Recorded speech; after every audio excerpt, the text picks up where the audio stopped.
Welcome to the 223rd episode of the Reading and Writing Podcast. I'm your host, Jeff Rutherford. Stay tuned for my interview with William Schaill, author of the mystery novel Death of a Siren. Stay tuned for the interview.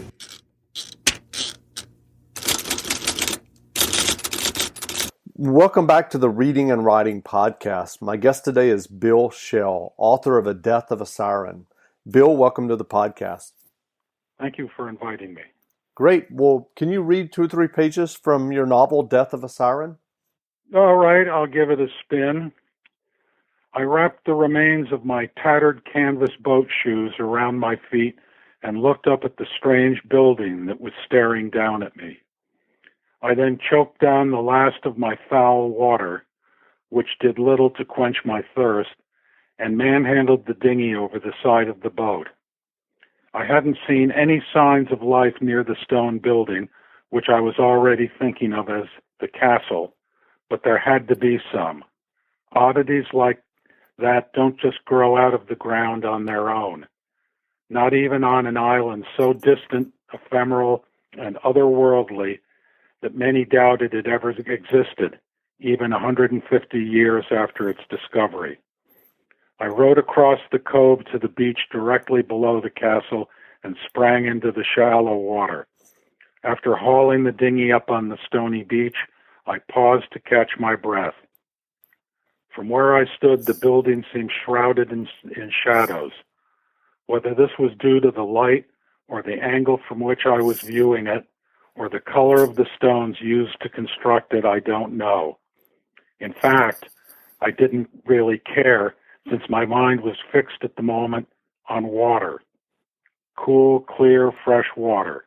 I sprinted up a path that led inland, the thin rubber soles of my shoes immediately proving no defense against the stony ground. The ground leveled off 50 yards up the path. On either side, I was surrounded by a small but prospering vegetable garden filled with tomatoes, spinach, or some other green, and several kinds of beans. It was, I thought, a near miracle considering the dry, thin, sandy soil from which the plants were emerging, and a miracle and the result of great labor. 20 yards later, I passed through a low hedge of cactus into a sort of formal garden. Various types of cactus and agave had been laid out in a pattern with paths running between the beds. Odd, I thought, but appropriate considering the soil.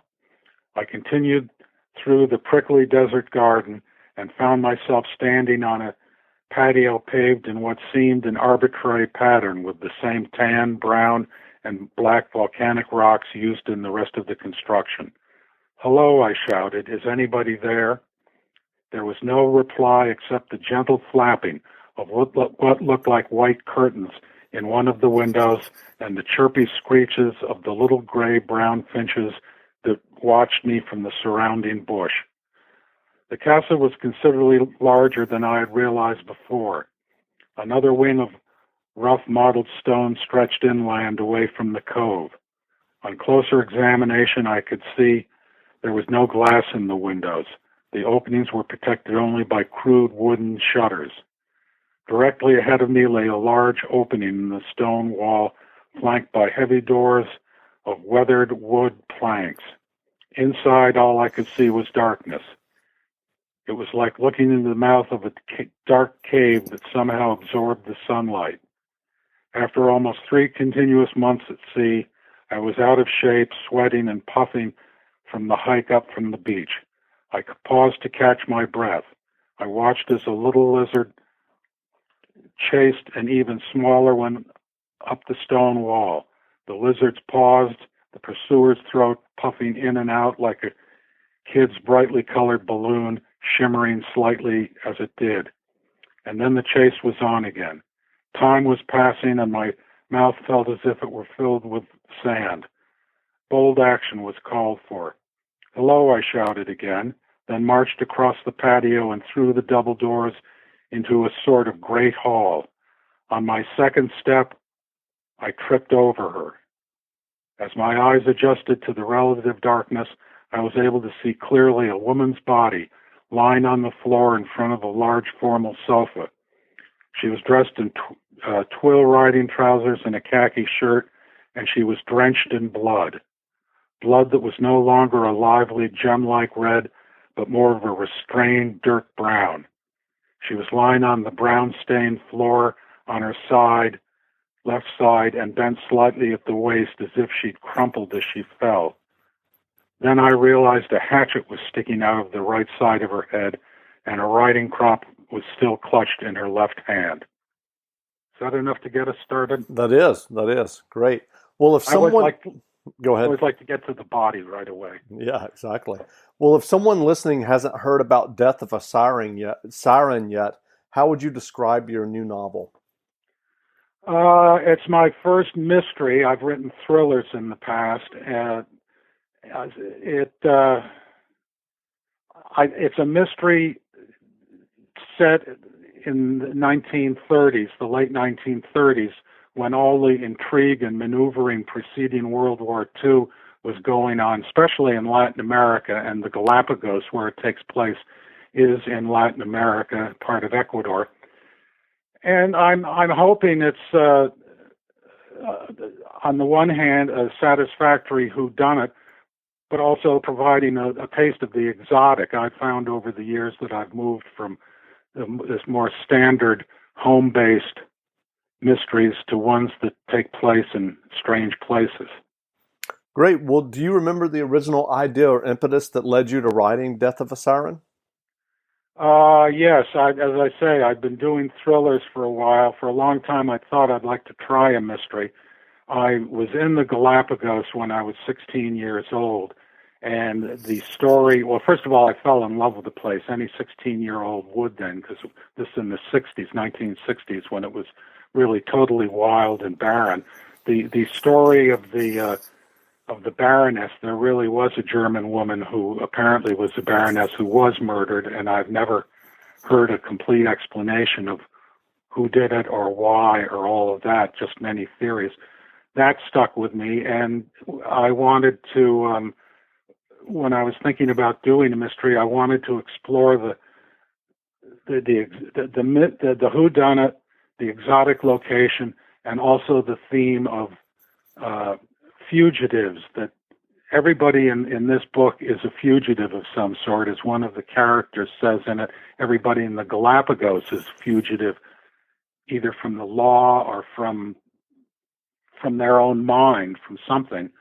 And I wanted to explore that while also doing a mystery that I hoped people would enjoy with the touch of the exotic. Great. Well, what has your writing journey been? What led you to writing your first novel? Well, I've been doing educational materials, film strips, textbooks, those sort of things from the late 1960s through the 80s. And all those years was reading intrigue and naval stories. I spent a lot of time on boats and ships. And so in the 80s, I decided that I could write a thriller as good as anybody else. And so I decided to, instead of writing film strips to bore children in school, I would try in my spare time to do a novel. And how was that experience for you, the first novel that you wrote? Oh, I rewrote it about 100 times. It was a 7 or 8 year process. I finally got, I went through 1 or 2 agents who were never really committed. I finally just tossed it over the transom at Walker Book Company, which was then one of the biggest of the independents. And they bought it, and it did fine. And so I decided to try a few more. And so I've been doing it, I won't say on the side, but it also hasn't been my absolutely primary activity ever since. Sure. So what advice would you have for aspiring writers who might be listening and are interested in writing their own novels or short stories? Well, it's gotten very, very complicated. In the past, like going back to the 60s, there were a number of independent publishers that were quite large, like Walker, who would accept submissions over the transom. Today, or up until about 4 years ago, they they all disappeared, and none of the big houses would accept them without an author. So then the advice was somehow find an agent. So then my advice would have been, well, you're going to have to find an agent because absolutely nobody's going to look at it. In the last year or two, a number of smaller houses have developed, and they again accept unagented submissions. I don't know how many books they sell, but they sell the books. They're there to sell books. They're not just there to fill the time. So if you've got something that you have written and you think it's good enough, you just have to go through Publishers Weekly or one of the other magazines filled with reviews and find smaller publishers, Google them, find out what their submission policy is. Great. Well, when you sit down to write, are there ever days that you need to do something to kind of jumpstart the process for yourself? I generally write sporadically. When I do a book, and this isn't, a lot of people don't do it this way. When I do it, I generally have the idea of the opening scene and of the closing scene and of what it's all about. That middle 310 pages is a nightmare. So I write sporadically. I do a synopsis, work out a synopsis and almost an outline, but not quite, a narrative synopsis, and then I just bang away and I have to rewrite. And there are days when I just look at the thing and say, I'm not ready for this, and so I trim the hedges or something. And is that a process that you've developed over the years of writing different novels? I guess it is. Now, when I was doing nonfiction, the textbook stuff, that was just grinding it out. That was fairly methodical, and I always worked from an outline. As far as the fiction goes, it just seems to have evolved. I didn't consciously structure it. Sure. And did you find the process of writing a mystery or a whodunit different than the thriller? Yes, because you spend a lot more, at least I think you're supposed to spend a lot more time developing the characters, trying to put in a certain amount of tension, but you don't have to think up a catastrophic action every 50 words. In a thriller, you really have to have 3 world wars per page and a large body count. In the mystery, as I understand it, you're supposed to explore the characters and give the reader and spew a lot of facts out and try and keep the reader thinking that he or she almost knows who did it, but doesn't really. Gotcha. And then when you reveal it at the end, you want them to be able to say, oh, of course, that was obvious from the first page. Why didn't I see it?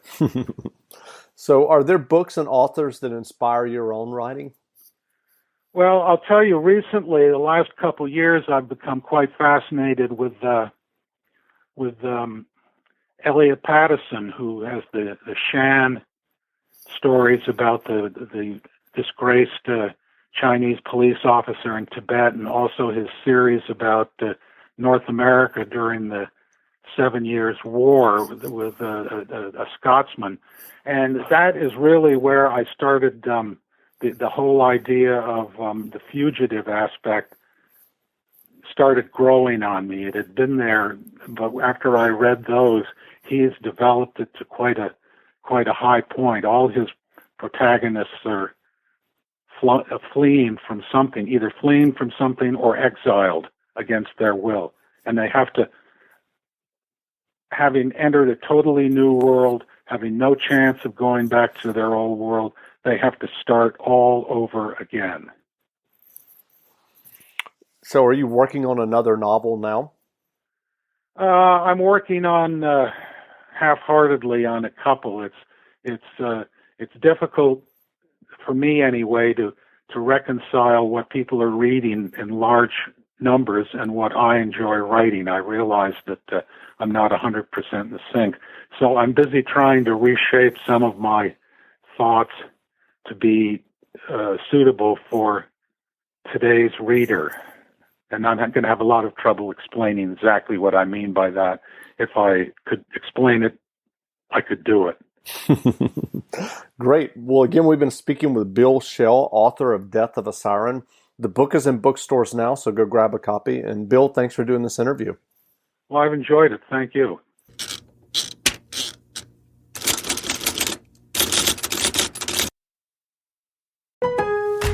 Shop Black Friday deals even earlier at Lowe's. Like your choice Craftsman 20-volt max drill or impact driver kit was $79, now $59. And special values, plus up to $750 off now on select major appliances and free delivery over $299. Lowe's, home to any budget, home to any possibility.